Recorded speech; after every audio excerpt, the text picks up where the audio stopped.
Hi, I'm Mike from Scoutadelic, and how can you do a clove hitch? Find out.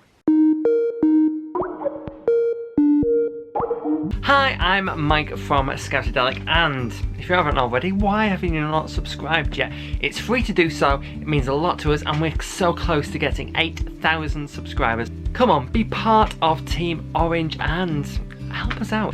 Otherwise, ropes, knots, they are so hard. When I was a scout, I really didn't remember any. But as a cub leader, I had to, because I had to teach my cubs how to do it.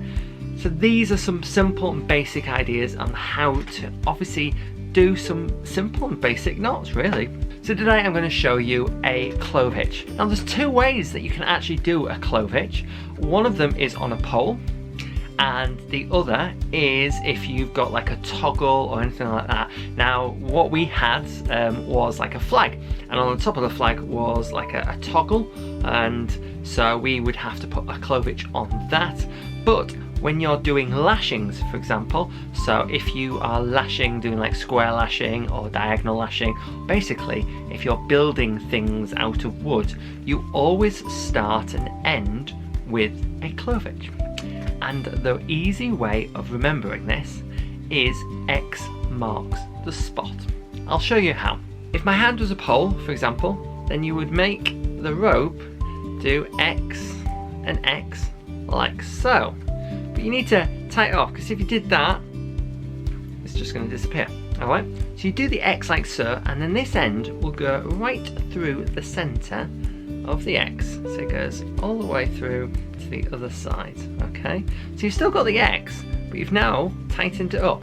That is as simple as a clove hitch is gonna be. Okay? So if you're doing it on a pole, remember X marks the spot, and all you do to tighten it up is put the end through that X. I always thought that is perfect, and all my cubs, there were many times where I was hearing them say X marks the spot. Simple, easy things to remind you and to remember.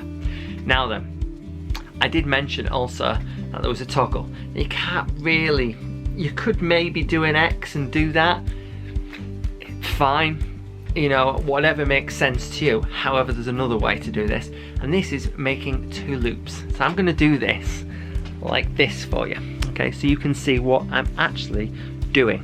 Alright, so what you do is you make two loops. So you're going to go like that and make a loop, yeah, so you've got a loop there, see that, yeah, and then you're going to do the same movement, okay, so you've got two loops doing the same thing, okay, on the same route, the same way of obviously creating them, and then this one goes behind the other, yeah, then put in your toggle, then pull.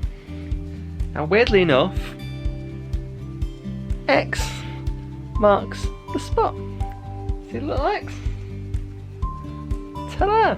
Okay, so that's the two ways to do it. You can either do the X on a pole, for example, or you can just simply do two hoops, put your thing in, and boom. Whichever one is easiest for you, but that is how to do a clove hitch. And there we are. It's a good binding knot. It's really good for when you're doing lashings and putting poles together to make a structure, and on the top of a flag as well. So there we go. Hope you've enjoyed, and I'll see you again soon for another one of these. Bye.